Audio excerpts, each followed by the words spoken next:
What's up YouTube, Dell here from Zephyr, and today I am bringing you an update to one of my favourite decks, and that is of course Dark Worlds. So I'm going to show you the entire deck, the extra deck, and even a side deck for you all as well, so you have a bit of an idea of what you're going to be looking to do putting this deck together going to the upcoming format. So very simply, with all of that out of the way, smash that like button, hit that notification bell, and subscribe. Without further ado, I'm diving headfirst into the profile to show you what the Dark World deck currently looks like of April 2025. So, the Dark World lineup, pretty much the same. We're going to go with triple Rainbow, triple Snow, triple Genta, and of course, double Grepher. This is all pretty standard. I can't imagine any particular lineup where this would change.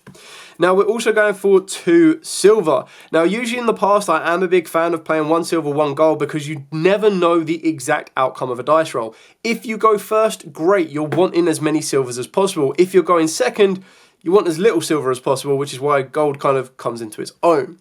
You can also highly consider Lucian. Lucian is kind of like that middle ground where it kind of gets a job done going first or second, but its direct effect with silver wants you to be going first. Yes, of course, it still has some utility if it does go second and it is discarded via your opponent's card effect. Hello, Cerulli, because then, of course, it will allow you to take 2 cards from your opponent's hand, or they will choose 2 cards in the hand to put back to their deck. So it can still be effective for you. It still gives you that level 5 on the field that can help you push a little bit more, but it kind of does have a little bit better synergy going first than it does going second, and it is something for you to consider as a personal preference of what you want to try and play. It's the exact same thing for me with Gate of the Dark World. Sometimes 3 is okay, but me, every time I played it at 3, I've always found it a little bit more difficult to kind of navigate, and it's never really helped me out having that 3rd copy, which is why I stick to 2. But again, personal preference, some people like to play at 3, absolutely fine. The one big change of this particular build is we have gone back to the Gen and Ken as our normal summon.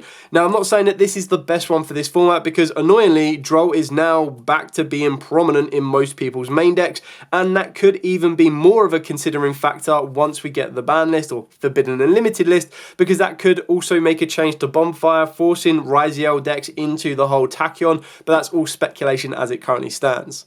There are some cards in the side deck that I'll explain through, which does actually make this engine very easy to navigate and with your siding patterns of ins and outs, which does work out nicely.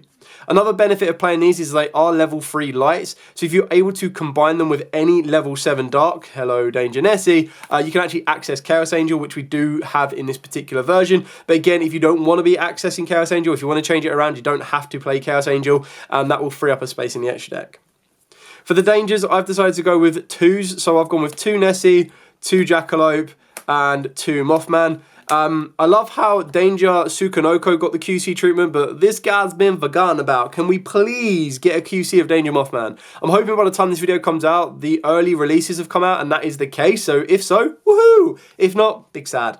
But you can, of course, adapt the Danger lineup however you see fit. If you want to add a 3rd Nessie in, you can do. I still like the idea of playing the 1 Salamander Catalyzer. For the pure fact that it's a Fiend, it can be banished, and then it's a selected Danger because it allows you to choose what you want to discard specifically, and then you can choose to get a level 4 to the field to make you some rank 4 plays, or of course you can choose to get any other particular level to the field, working its way from like another 4 to an 11 to an 8. You can even work your way into a 7 depending on what you choose to play. Then for the spells, of course, 2 Gates of the Dark World alongside 2 Allure of Darkness.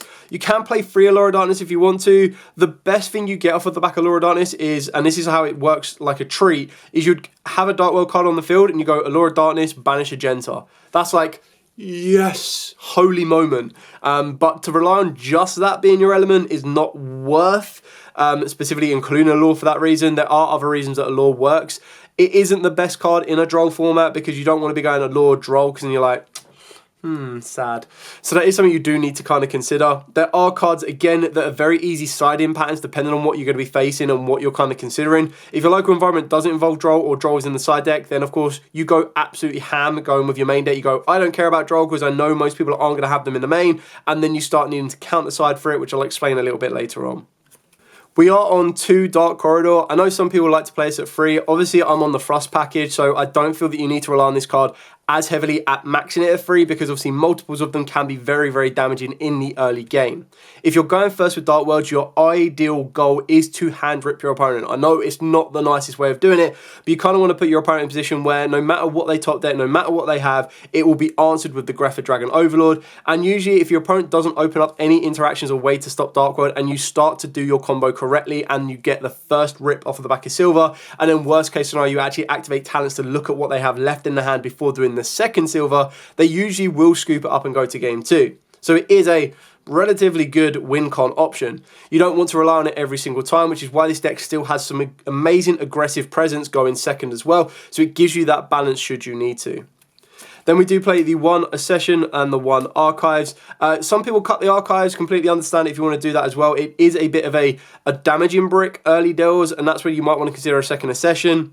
But the quite difference between like Dark Corridor and Dark World Accession, like if Dark Corridor was like Dark World Corridor, you'd place at 1 because you just like search it, search it, search it, search it. Unfortunately, because it's not the case and it can't be searched via Dark World cards, that's when you want to be playing more of it. And that's kind of like the counter argument for both of these cards. Because they're Dark World cards, you search them out whenever you need to off the back of Snow, because Snow is old text and isn't a hard once per turn the entire turn. So you literally just go, discard Snow, search out a Dark World card, discard Snow, search out another one, and go on and on and on, which is probably more of the reason why Dark Corridor isn't a Dark World card. But and then, of course, we do play 2 Triple Tactics Frost, 2 Triple Tactic Talents. You can go 3 Talent and 2 Frost if you want to, but my personal preference, again, I'm actually quite happy with a 2s and 2s. For the pure fact that if I see Frost can either work me into the Dark Corridor, it can work me into the Triple Tactics, it can then start working you into your Lure of Darkness, it can work you into some additional side cards as well. And another target that I'm currently main decking that it can work me into is Black Goat Laughs. Now, I know this has actually gone up in price recently. It is a kind of a tech card that a lot of people are playing outside of Dark World. But what I liked about this card is it's kind of like a modernized version of Breakthrough Skill. And what I like in this particular version is it's one of the ones that even if I get it discarded through my own Dark World effect, I don't mind it. Like, I'm not going to open up this card and set it and then reveal a danger. I'm always going to be out, okay, cool, I'll reveal it, this gets discarded, so what, I can use its graveyard effect. It's also one of the ones that if my opponent is going, or I do go first and my opponent does droll me, I can actually go, okay, cool, Frost, rather than having a set of talents and have to wait, I can set a Black Goat that laughs that can cause them issues. Of course, this gets a little bit more refined when you get into the side deck, because then that's when your side deck can start utilizing one-off trap cards that are going to be more damaging to your opponent. So like Sanctum, for example, against Malice, or D-Barrier against Ryziel. It kind of gives you those direct outs, whereas this is kind of a nice balance. It will help you in rogue matchups. It can also help you in normal matchups, so it gives you a bit to work around with. And that's pretty much it for the entire main deck. So flat 40 cards. You can bump it up if you want to, but honestly, I think the flat 40 on this is absolutely fine. Moving into the extra deck, so of course you do play 2 of the Grepher Dragon Overlord of the Dark World. God, I can't wait for this to get an upgrade, and I can't wait for Dark World to get some more support. I know I say recently got these. I'm pretty sure this structure deck came out in 2023, so I would love to get some more Dark World support, please. I know there was leaks way back when, but nothing's really materialized from them, so I'm not counting them until I actually physically see them.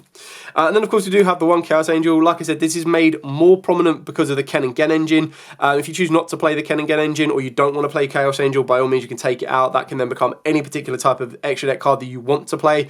It can be a second IP Masquerena, it can be, if you want to play a second Skulldred Saruja, you can do that as well. Speaking of which, for our link fours, we do play the 1 Abawa Q, the 1 World Sea Dragons Atlantis, and the 1 Saruja. If you don't own this card now is the time to pick it up. It's currently like £15 a copy, if not a little bit cheaper, depending on where you're getting it from. And I think it's just a great card for the upcoming strategies. And then any themed style deck will be able to utilize this, or any light and dark style deck will be able to utilize it as well. So it's definitely a card that's worth having, especially at the £15 price mark. Well worth it.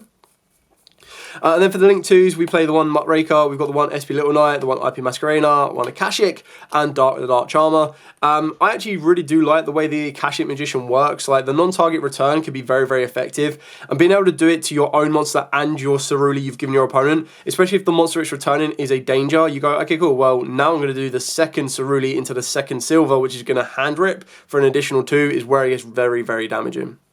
And then for the rank 4s, we do play the 1 Baguska. If you do get drolled, if you do get hand trapped to death, if you get shifted, you can still make a rank 4 and then work off the back of that. You can, of course, look at rank 3s with Gens and Kens, but it's very rare that you're going to be able to get both level 3s on the field. The 1 Duguedes, the 1 Abyss Dweller, and then, of course, the 1 Super Star Slayer Typhon. Now, if you don't have access to some of these cards, or if you wanted to play something like Ultimate Slayer on your side deck, again, Typhon could become a flexible option.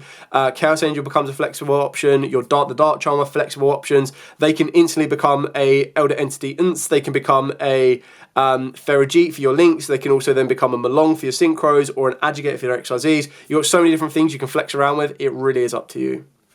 So that's it for the entire main deck and the extra deck. Now to show you the demo side deck. So for the demo side deck, I decided to go with the Quakimeru Guardians. Now I know a lot of people are going to be like, what?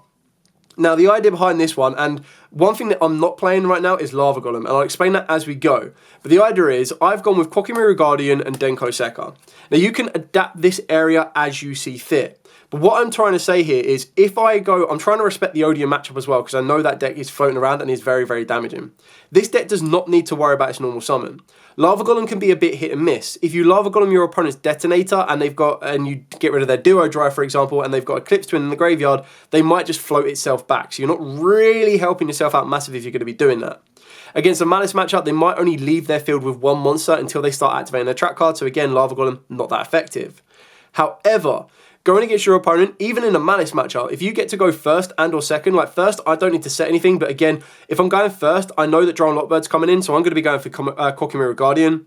In the Malice matchup, I might also be quite fearful of a Dimension Shifter, so that's something that needs to be wary of it. But if my opponent doesn't know I'm playing Quakimeru Guardian, I'll just go, okay, cool. Draw phase, standby phase, main phase, and they're trying to do something. I don't know why they would hold the shifter, but maybe they do. And you go normal summon Quakimeru Guardian, straight away you have the out to it. I'm not saying that's perfect. Quakimeru Guardian's in the side deck more for Draw and Lockbird, because I'd much rather side in 3 Quakimeru Guardian and take out the Kens and Gens than I would side in 1 Call by the Grave and 2 Cross Out Designator and then have to side in Draw and Lockbird.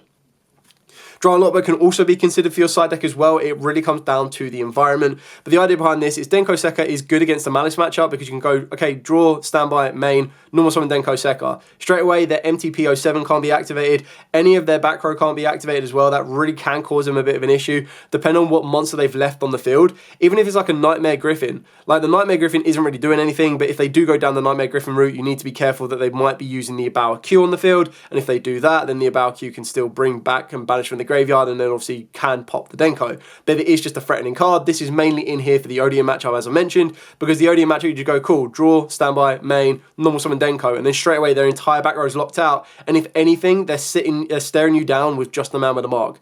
As soon as you kill the man with the mark, the fact you can leave Denko Sekka on the field for your entire combo, you start picking off their spells and traps, you start picking off the man with the mark, you'll be able to OTK very easily. And again, Lava Golem not effective in the Odium matchup.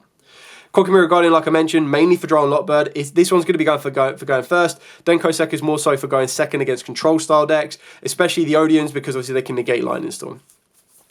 The other hand traps as well are just cards that are going to be more effective. So when I know I'm 100% going to be going second with this particular deck, I can afford to take out the 3 Gens and the 1 Ken. So that's 4 spaces opened up for me already. I can afford to cut down Silver down to 1. So that opens up 5 spaces. So I can go with 2 Denko Sekka. I can go with 3 Molchami Floros in the generic matchup. If I'm now against Malice, I can go with 3 Molchami Floros. I can go with 3 Lancia. And again, depending on what else I want to take out of the main deck, I've already got a guaranteed, like I've mentioned, with the Gens and the Kens, and just at least, even with the Black Goat that lasts that come down, you've got so much flex spaces that gives you the balance so you know exactly what you want to do. And it's one of them ones that when you're going to be siding in, you're going to commit 100% to going first, or you're going to commit to 100% going second. There is no middle ground. Speaking of committing to going first, so of course we do already play Triple Tactics Thrust. If I go first, I want to be able to have an additional target. And again, this is where the Black Goat last comes out, because you can take out 2 copies and you go, right, okay, I'm up against Malice. So I'm going to put in Destructive the Rumor Cannon. I decided to play this instead of an Artifact Sanctum, but I'm going to go with this. And then I'll go, right, I'm against a deck that needs their graveyard. I'll go with Different Dimension Ground. I'm up against an XYZ deck or a Synchro deck or a Mono Extra Deck Access type deck. I'm going to go with D-Barrier.